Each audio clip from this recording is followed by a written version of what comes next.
Bienvenidos a Este Oeste. En esta ocasión vamos a conversar un poco con dos analistas. Uno es sociólogo, Bernardo Arévalo de León, y uno es analista político, Gustavo Porras. Ambos han compartido con nosotros en otros espacios en su momento y los tenemos juntos porque vamos a hablar un poco acerca de lo que viene. Porque sí, usted va a ver esto, este es el último programa antes de las elecciones, antes del 6 de septiembre. Y muchos creen que ahí debiera estar como que la epifanía. Después de las elecciones ya todo se arregló o todo se destruyó. Y no es ni una ni la otra. Y probablemente tampoco todo lo contrario, como diría don Cantinflas. Pero vamos a hablar un poco acerca de esto porque generamos expectativas de qué puede pasar o dejar de pasar. Y que si llega a pasar tal cosa, se acaba el mundo, o por lo menos Guatemala. Y si no llega a pasar otra, también pasa lo mismo. Hace 4 años todo el dilema es que no podía llegar Sandra Torres al gobierno. Y entonces pues, nos tocaron Roxana Valdetti y Yoto Pérez Molina. Dígame usted que hubiera sido peor, no lo sé, pero ese era el argumento, que si llegaba Sandra Torres, todo se acababa. Y ahora es que si llega Manuel Valdizón, todo se acaba. Y probablemente la verdad está en algún punto intermedio de estas historias que hemos construido. Y ambos escriben, tienen sus columnas. Bernardo escribe en nómada.gt. Las últimas 2 columnas tienen mucho que ver con esto que estamos hablando. Y lo mismo Gustavo. Ahí lo pueden encontrar, aparte de los artículos en los medios donde publica, está un blog que se llama gustavoporras.wordpress.com. Word de palabras. Sí, wordpress.com, ahí pueden encontrar usted también los artículos de Gustavo. Los dos han escrito una columna con un nombre similar. Una es Esto apenas comienza y la otra Esto apenas empieza. Y la más reciente de Gustavo es Jaque Mate. Vamos a hablar un poco acerca de lo que dice Jaque Mate.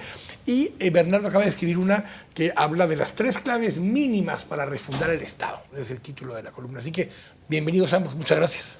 Muchas gracias, Quique. Voy a empezar contigo, Bernardo, para que pongamos un poco en contexto este concepto. Esto apenas empieza y de dónde estamos y qué tendríamos que hacer de aquí en adelante. Y vamos a ir pimponeando un poco con Gustavo. ¿Cómo no? Bueno, yo creo que un poco el ejercicio central es hacer una especie de balance de qué se ha logrado desde marzo hasta acá. Existen 2 campos, algunos que creen que se ha logrado mucho y que prácticamente el cambio ya sucedió, y otros que no ha cambiado nada porque los diputados siguen haciendo lo que quieren, la Corte de Constitucionalidad no funciona. Y lo que es necesario es constatar de que lo que está pasando es que el proceso de cambio ya comenzó, que los cambios que han sucedido son reales, pero que no son suficientes, y que el proceso de cambio que está empezando ahora es un proceso de cambio que tiene que ser estructural y sistémico, y que en consecuencia es un cambio que va a llevar muchísimo más tiempo. Que en la medida en que no tengamos la naturaleza de este proceso estratégico y cuál es el objetivo de este cambio sistémico, no vamos a poder operar inteligentemente en el marco de una coyuntura que es incierta, confusa, problemática y sorprendente. Entonces, esa es un poco la idea. Gustavo, bajo esa misma lógica, porque contigo hemos venido hablando todavía no solo de lo de marzo para acá, sino que cambios estructurales, generales que ha visto el país. Sí, yo coincido plenamente con lo que ha planteado Bernardo. Yo creo que algo muy importante es que todo este movimiento de repudio a la corrupción que se ha desvelado no vaya a traducirse en un repudio general a la política, porque entonces volvemos a las mismas, ¿verdad? Se habla de que hay que renovar la política, pero yo digo, la renovación no depende simplemente de que se modifique la ley electoral y de partidos políticos. Si no cambian las personas, no cambia nada. Ya está sobrado, comprobado y visto que pueden haber mecanismos, por ejemplo, para el control del gasto público y por la probidad, como el CIAF, que gana un premio mundial a la transparencia. Sin embargo, depende de quién lo opere, porque de todas maneras todo esto ha resultado ineficiente. Entonces, ojalá que lo ocurrido, bueno, muestre uno que efectivamente renuncie o no renuncie el presidente. Digamos, si renuncia, pues es una victoria del movimiento ciudadano y tiene una determinada importancia. Y si no renuncia, pues de todas maneras no cambió nada de fondo, y todo lo tenemos por delante en términos de transformación. Digamos, ahora ha sido un poco como la fase de castigar la corrupción y sentar un precedente. Pero no hay que quedarse dando vueltas en lo mismo, sino ver para adelante. Tú decías que lo que hay que cambiar son las personas, pero las últimas 3 legislaturas en promedio han cambiado entre 88 y 90 diputados. Tampoco fue suficiente cambiar el 60% del Congreso. No, cuando me refiero a que cambien las personas, digamos que haya una nueva expresión política, que este movimiento contestatario, digamos, no todos, porque es imposible, pero que pudiera dar lugar a una participación política renovada que tendrá que constituirse en partido, porque así es el sistema. De lo contrario, pues yo lo planteé en uno de mis artículos, seguirá siendo un profeta desarmado, como dijo Maquiavelo, que no tienen los medios para cambiar nada y que de nueva cuenta se atiene a algo que yo creo que es obvio para todos. Lo que saldrá de las elecciones no es ni mucho menos un cambio cualitativo. Lo que sí, y aquí concluyo, es que quien llegue va a tener una oposición muy fuerte desde el principio, puesto que es evidente que esta ciudadanía inmensa que se movilizó en el paro, la gran mayoría no concuerdan con las opciones que puedan llegar al poder. Entonces va a venir una situación compleja de un gobierno cuestionado, con pocos recursos y grandes desafíos. Bernardo, tú dentro de las 3 claves mínimas para la refundación del Estado, y en este artículo no mencionas de qué tipo de Estado y cómo, sino que simplemente son las condiciones mínimas para que se pueda dar. Mencionas justamente uno de los temas, la limpieza de este sistema político. Hablemos un poco de esa parte, ¿cómo lo planteas tú dentro de ese esquema? No, es un poco en la línea de la que está diciendo Gustavo. Se trata de un recambio, pero no un recambio de personas dentro de un mismo sistema político clientelar. El problema del sistema es que es un sistema de partidos que está construido sobre una lógica clientelar. El partido crece a medida en que tiene acceso a los recursos públicos y esos son los recursos que le sirven para encontrar seguidores. Evidentemente ese es un sistema político disfuncional y es el sistema político que nos tiene en la crisis terminal de corrupción que tenemos en este momento. Lo que hay que ir y avanzando es hacia un sistema de partidos políticos programático, ideológico, en donde lo que haya es propuestas alternativas sobre la conducción pública que le van a permitir a los ciudadanos escoger entre distintas propuestas sustantivas. Pero eso implica un cambio que va más allá de las personas para incluir a las estructuras partidarias y a las formas como los partidos funcionan. Y por eso la importancia de la agenda de reformas a la ley electoral que está planteada y que habrá que retomar el 15 de enero independientemente de lo que suceda con estas elecciones. Pero, a ver, porque saben esa lógica, venimos de un modelo que era programático e ideológico, porque aunque habían partidos que eran prohibidos, en los 70s y todavía en los 80s, había muchísimo más debate político de lo que hay hoy, Gustavo. O sea, yo recuerdo mucho siempre lo que a la hora el actual vicepresidente, los famosos debates con Meme Colom, o Villagrán Kramer con no me recuerdo quién era el otro que era candidato a vicepresidente, pero había mucho más discurso y mucho más debate ideológico en aquellas épocas, donde se habla de toda la represión y además hubo muchos asesinados en esos liderazgos, que lo que hay hoy, Gustavo, hoy no hay debate ideológico. No lo hay, yo creo que ahí sí tuvo razón don Francis Fukuyama, el famoso de que el fin de la historia, cuando dijo que el futuro iba a ser aburrido, precisamente por esa falta de polémica. ¿De qué deriva? Pienso yo de que hay un sistema global que no se puede modificar en su esencia, sino que únicamente administrarlo así o asá. Y eso le ha quitado, digamos, el relieve a lo que antes fueron diferencias políticas profundas. Por ejemplo, pongamos el caso francés. Sarkozy era alguien de la derecha tradicional francesa, digamos. François Hollande es socialista. ¿Cuáles son las diferencias de fondo en la gestión? Muy pocas. Entonces, eso le ha desdorado el tema de la política. Pero yo quisiera retomar algo que planteó Bernardo, que es esto del carácter clientelar de los partidos, y enfatizar en que yo sostengo que la reforma más importante para el sistema político está en la ley de servicio civil. Porque mientras haya ese enorme grado de discrecionalidad para otorgar cargos, puestos, etcétera, etcétera, es imposible hacer un partido no clientelar. ¿Verdad? Porque en el momento que uno plantea que no va a entrar en ese juego de andar dando chances y etcétera, etcétera, pues la gente se va para otro partido. La única manera es un sistema en el cual el que entra puede nombrar ministros, viceministros, directores, subdirectores, los cargos, digamos, y lo demás es una carrera a la que se accede por mérito y que, digamos, tiene una determinada perspectiva en donde uno solo puede ser puesto en la calle si incumple sus obligaciones o si hace algo contrario a la ley. Tengo que ir al corte. Vamos a empezar justamente en estos temas, porque las tres claves mínimas que plantea Bernardo, una es justamente limpiar el sistema político de la corrupción, la otra es cambiar el sistema político y la tercera, construir una base ciudadana que le dé acompañamiento y sostenibilidad al tema. Vamos a ir al corte y vamos a hablar justamente de estos tres aspectos en el siguiente segmento. Estamos acá en Este Oeste. Volvemos en un momento.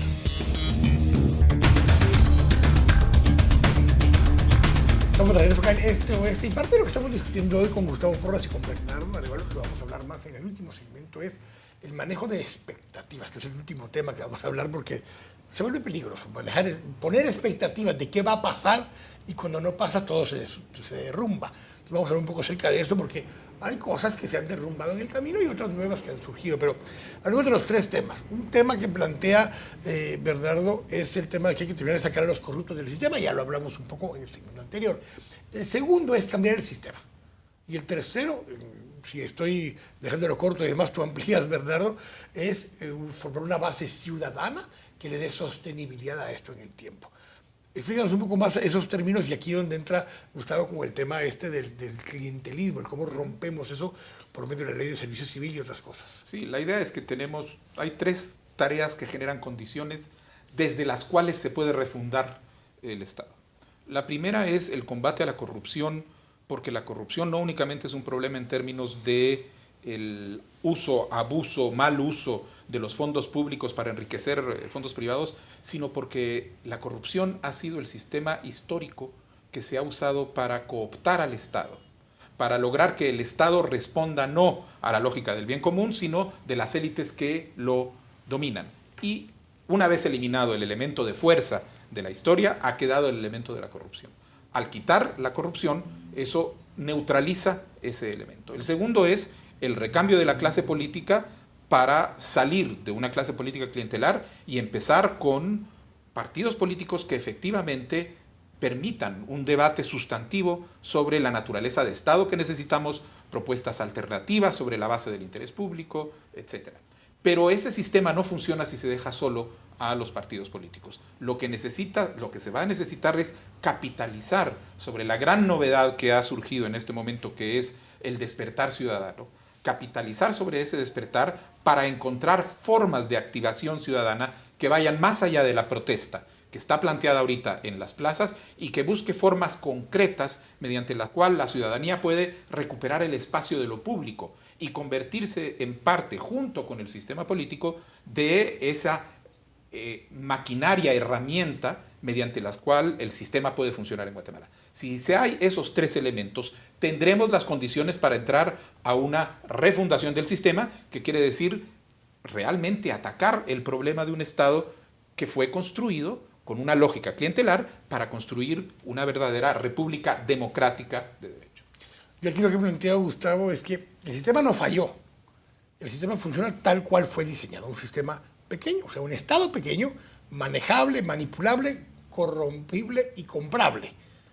El problema es que quienes lo diseñaron así dejaron de tener la chequera más grandota en el medio y entonces perdieron control del sistema. O, dicho de otra forma, se los robaron. Pero el sistema funciona tal cual fue diseñado, Gustavo. Así es, efectivamente. Es un sistema que, ¿cómo se llama esto? Es privado, tanto que se habla de la privatización, etcétera, y nadie le ha puesto cabeza a que la privatización comienza con el sistema político que es privado, ¿verdad?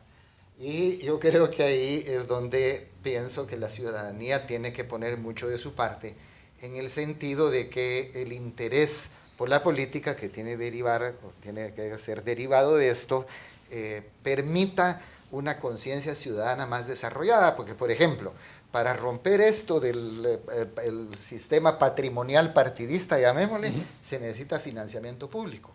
Pero si se plantea el financiamiento público, inmediatamente surge la protesta de que encima de todo vamos a tener que pagar de nuestros impuestos a esos tales por cuales. Como que si no lo pagáramos de los fondos del Estado de todos modos. Igual, por ejemplo, pon en esta campaña presidencial candidatos, para no decir nombres, como Sandra Torres, que sabe perfectamente la importancia de la reforma educativa, ahora proclama que no, que se va a volver al sistema anterior. ¿Por qué lo hace? ¿Verdad? Porque tiene enfrente a una ciudadanía que no se ha involucrado a fondo en lo que implica, por ejemplo, que los maestros sean egresados de la universidad y se eleve la calidad de la educación, sino que únicamente ve que entonces ya va a ser más complicado porque van a ser más años y el candidato entonces dice, sí, como no, pero yo les prometo que todo va a volver como en el pasado. O sea, hay una dinámica perversa si no la ciudadanía dice, bueno, de aquí la primera lección que saco es que de hoy en adelante no me desentiendo de la política ni de lo público. Y voy a hacer un esfuerzo y se van a organizar colectivos y todo para realmente analizar a fondo la problemática nacional y no solo lo que la gente quiere oír. Ahora, Bernardo, esto te sucede que es de dos vías, porque ahorita decía Gustavo, bueno, viene el oferente de la propuesta pública y la adapta a lo que la demanda pública es, o sea, lo que la gente quiere escuchar. Entonces aquí regresamos al concepto tuyo de la ciudadanía al final. Para que esto sea sostenible, no solo tenemos que cambiar el sistema, pero si la ciudadanía, el demandante de servicios, sigue pidiendo este tipo de cosas, el oferente las va a seguir ofreciendo, porque si no, no vende. No, efectivamente, es que hay que entender, cuando uno habla de sistema, no es únicamente el sistema en términos de las instituciones estatales, el sistema nos incluye a ¿Cómo nosotros. interactúa? Es la interacción entre la autoridad pública y los ciudadanos. Y este sistema ha funcionado porque ha habido una abulia ciudadana, una anomia de la ciudadanía que ha permitido que se conduzca de esta manera.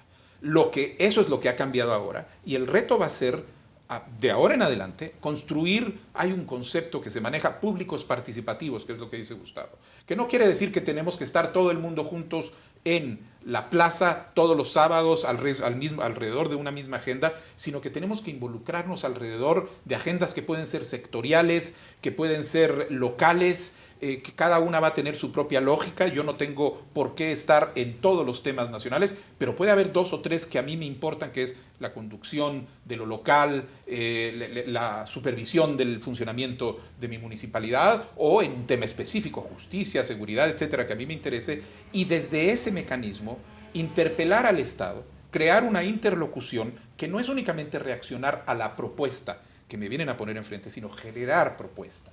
Y ese es el reto que vamos a tener para darle sostenibilidad a esta maravillosa primavera ciudadana, que sin embargo, si se piensa que va a ser una primavera de sábados consecutivos, no podemos pasarnos los próximos 5 años todos los sábados en la plaza. Y eso es lo que va a haber que pensar. Basado en esa lógica, regresemos al jaque mate. ¿Cómo? Regresemos al jaque mate, a tu última columna, más o menos sobre este tema y en la coyuntura, o sea, ¿dónde estamos? ¿Qué es esto de jaque mate?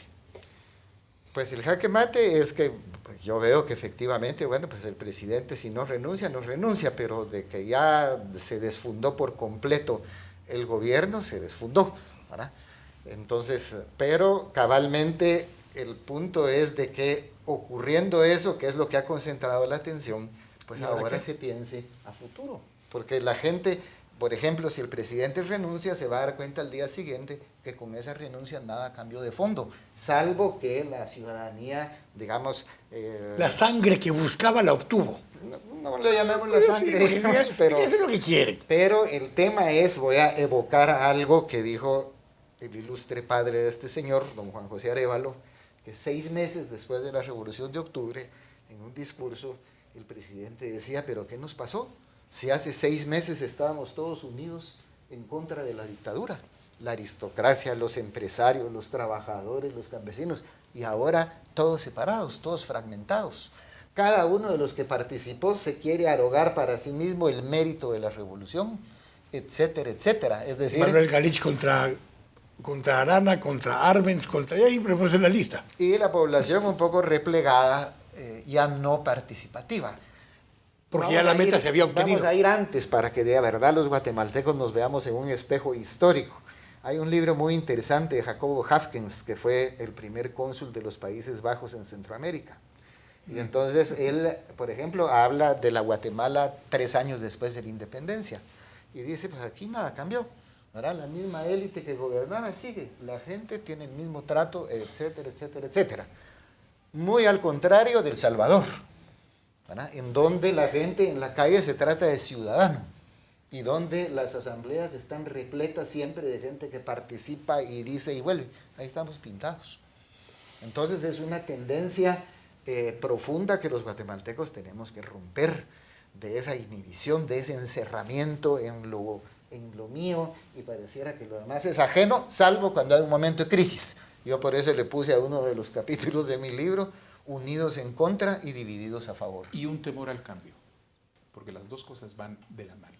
Ese repliegue en lo privado va junto con un temor al cambio que en el caso guatemalteco es realmente notable. Y volviendo a lo que decía Gustavo, es decir, en Guatemala la independencia, y esto sí es en contraste con el resto de América Latina, fue una estrategia contrainsurgente, que inclusive está plasmada en un documento. Tenían un documento que decía, para evitar que esto se nos salga de las manos, como pasó en México, en Haití, etcétera, lo tenemos que hacer nosotros y vamos a ir a convencer. Fue un plan que generó la independencia, cambió el sistema para que las relaciones de poder no cambiaran. Y eso es lo que tenemos que superar históricamente. El gato pardo. Sí, tengo que ir al corte, pero vamos a regresar un poco a las expectativas. ¿Qué escenarios hay? ¿Y cómo logramos mantener esa ciudadanía involucrada y prendida en esto si después de que pasen los acontecimientos más trascendentales y que ya está en la cárcel Roxana Valdetti, que el caso de Otto Pérez Molina está avanzando de una u otra forma, que pues o termina en la cárcel ahora o termina en la cárcel el 15 de enero, pero que termina en la cárcel, va a terminar en la cárcel, y entonces ¿qué? Y si de todos modos ganó Manuel Valdizón o ganó X o Y, ¿cambió algo o no cambió algo? Vamos a hablar un poco acerca de eso. Último segmento, ¿qué expectativas hay y entonces para dónde vamos? ¿Está aquí en este oeste? Volvemos en un momento.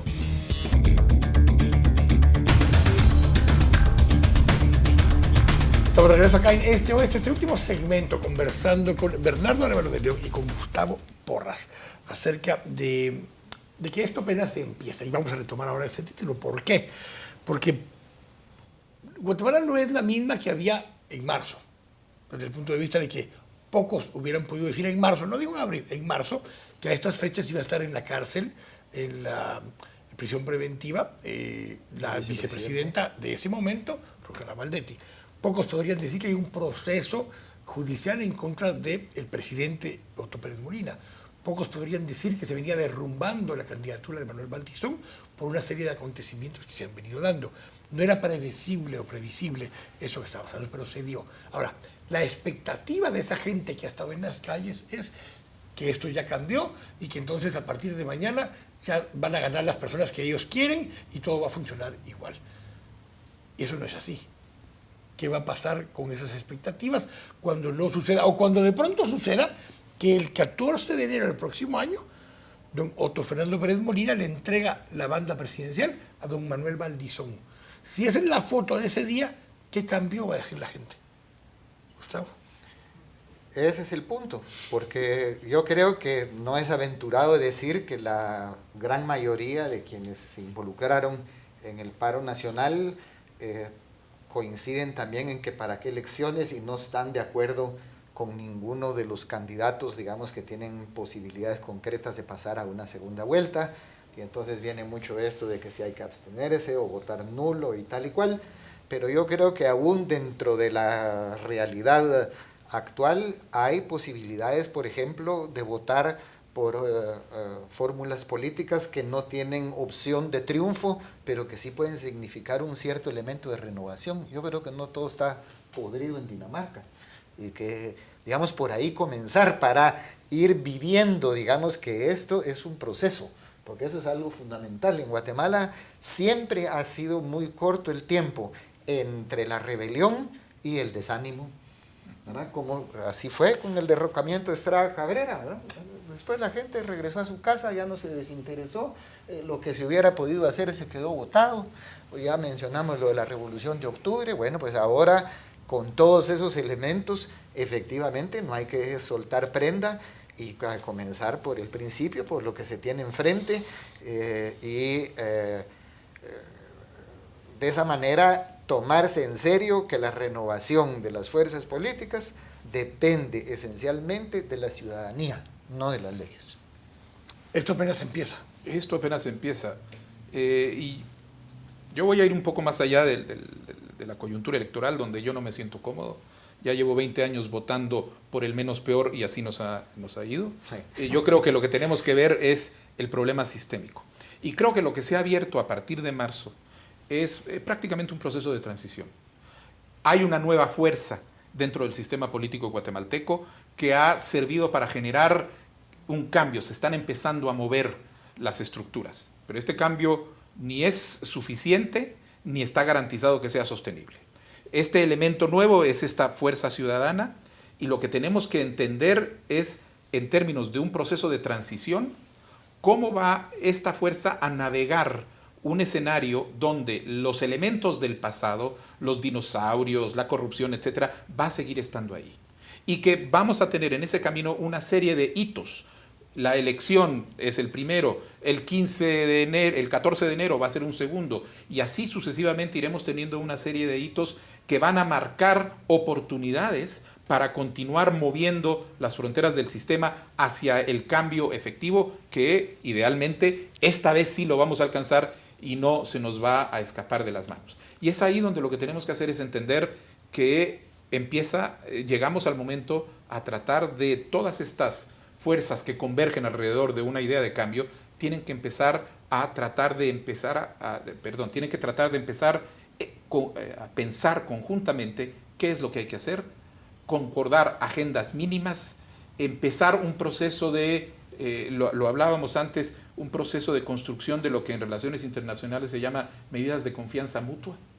Poco a poco tenemos que ir empezando a recuperar la confianza entre nosotros, para desde esa confianza dentro de la sociedad, empezar a construir la confianza con las autoridades políticas, sin la que este país no va a poder funcionar. En eso has trabajado un poco, Gustavo, generar confianza entre actores que han sido confrontados históricamente y que entonces es difícil empezar a pretender tener agendas compartidas si siempre hay la sensación que el cuate que está aquí a mi lado tiene alguna agenda oculta que yo no sé y no puedo confiar en lo que me está diciendo.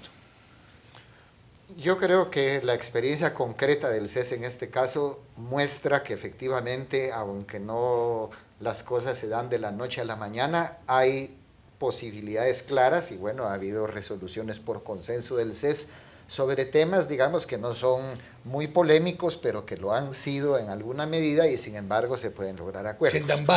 Sientan bases.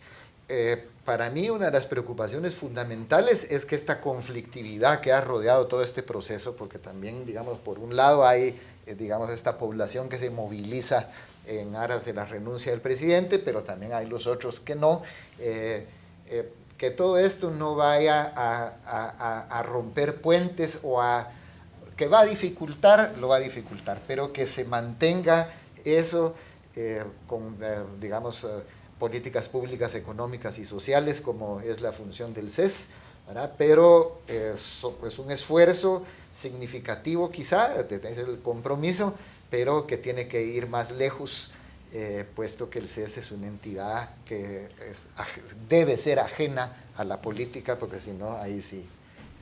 Pero te sientas más, porque esto que estamos hablando es que es ciudadanía, y la ciudadanía tiene que poder empezar a confiar entre sí mismos, porque no tenemos confianza, no tenemos la posibilidad de sentarnos y decir, bueno, vamos a establecer esta agenda de largo plazo con estos pasos intermedios, porque pues no sabes si el gente que está a la parte se te la va a jugar a medio camino y entonces se resquebraja todo otra vez. De los acuerdos de paz, una de las cosas que derivaba era volver a construir el tejido social. Un tejido social que se rompió por completo y parte era por esas desconfianzas que se generaban. Yo no sabía si estaba hablando con vos, estaba hablando con el encargado de la 2 o estaba hablando con alguien y entonces, ¿qué podía yo decirte? Y eso es lo que tenemos que empezar a confiar nuevamente entre nosotros. Llega un momento, Bernardo, en que la única forma de hacerlo es confiar. O sea, no hay intermedios, no hay pasos intermedios. Las sociedades pacíficas son las sociedades que tienen dos niveles de confianza. La confianza entre la autoridad y la población, que se expresa en la legitimidad de esa autoridad a los ojos de la sociedad, y la confianza entre los distintos actores de que van a perseguir sus distintos intereses en el marco de un acuerdo de procedimiento. No nos vamos a agarrar a balazos, no nos vamos a jugar la vuelta, lo que tenemos que hacer. Esas dos confianzas tienen que ser reconstruidas. El problema es que la tarea fundamental de construir la confianza en la sociedad ha sido del sistema político. Y lo que nos falló a los guatemaltecos a partir del 96 que es el momento en el que se abre la posibilidad, es ese sistema político. Nos ha fallado, nos han estafado esta clase política y nos ha dejado en una situación en donde la oportunidad que estaba planteada desapareció. Entonces ahora lo que tenemos que hacer es, como se decía, tiene que salir la ciudadanía en parte a hacer el recambio de la clase política, y es bueno hacer referencia histórica. En el 44 lo que cambió la política en el país fue que gente que nunca había estado metido en la política se involucró, y eso hizo la transformación que tuvo lugar. Pero necesitamos pero ahí. Tienes una condicionante que no se da ahora, que había habido un espacio largo en que nadie podía participar en política y por tanto, salvo que hayas estado en gobierno en ese momento, no eras político. Mientras que hoy no tienes ese espacio. Vienes de un sistema altamente politizado, desde los colegios profesionales hasta las universidades, pasando por iglesias y demás en el camino, altamente politizados. Entonces, no podemos venir ahora y pedir un respiro. Miren, los nuevos que no habían estado, involúcrense, porque de alguna forma, desde el sistema privado organizado hasta los sindicatos, han participado en la política, Gustavo.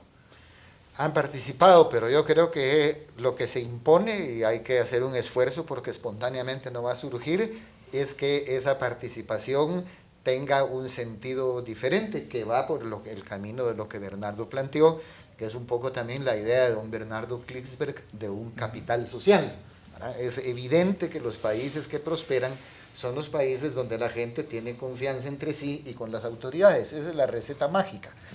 El tema es cómo poderla concretar en las condiciones de Guatemala. Pero yo pienso que, como decían las viejitas, que no sea que cayendo el trueno Jesús María, ¿verdad? Sino que esto efectivamente dé lugar a una maduración y que la gente no se dé por satisfecha con que simplemente ya pasó, renunció no sé quién y regreso a mi casa, porque entonces se va a volver a repetir. Y lo que es importante es tener claro que, muy bien, estamos todos de acuerdo con la agenda de anticorrupción. Es importante, pero eso no se acaba ahí. Eso nos va a permitir ir más allá y refundar el país. Hay en esta sociedad enormes discrepancias e enormes temas que no han sido abordados ni han sido resueltos claramente, y muchas veces da la impresión de que lo que queremos hacer es continuar tratando de meterlos debajo de la alfombra sin llegar a una verdadera discusión. Hay que colocar esos temas en la mesa y construir un nuevo contrato social. Ese nuevo contrato social seguramente va a ser el producto de una negociación que va a ser para todo el mundo bastante complicada, pero si no lo hacemos, lo que estamos haciendo es cultivando el terreno para una próxima ruptura, para el momento en el que el sistema no dé más, y en vez de tratar de tener oportunidades de salidas constructivas y pacíficas como lo estamos teniendo ahora, las vamos otra vez a tener de la manera violenta. Y eso es lo que tenemos que evitar. Gracias, Bernardo. Gracias, Gustavo, por esta charla. Y en corto le digo esto. Lo que estamos hablando con Bernardo y Gustavo es que no podemos vivir bajo la teoría del chapuz, porque hemos venido chapuceando este sistema. ¿Cuántas veces se le ocurre? En el 93 que le hicimos esto, que le hicimos lo otro, que si la reforma de no sé cuánto, que la reforma no sé qué. No, este sistema ya no funciona. Hay que tirarlo a la basura y hacerlo nuevo. Pero hoy tenemos dos grupos. Un grupo que quiere retomar el control de su sistema y otro grupo que no quiere que le quiten el control del sistema. Y en medio estamos nosotros, el resto de la sociedad, que lo que quisiéramos es que se fueran los dos grupos, al carajo, y pudiéramos plantearnos un sistema completamente nuevo para poder encontrar ese nuevo camino. Así que gracias a ambos por habernos acompañado. A ustedes por habernos acompañado una vez más. Y la próxima vez que lo vea ya vamos a haber pasado las elecciones. Así que piénselo bien, razone bien su voto, porque de que ahí va a estar la elección, ahí va a estar, independientemente de quién se fue, quién no se fue y demás. Depende de mucho, no la elección, lo que hagamos después de la elección con quien sea que haya ganado. Así que los espero la próxima semana acá en Este Oeste. Dios bendiga.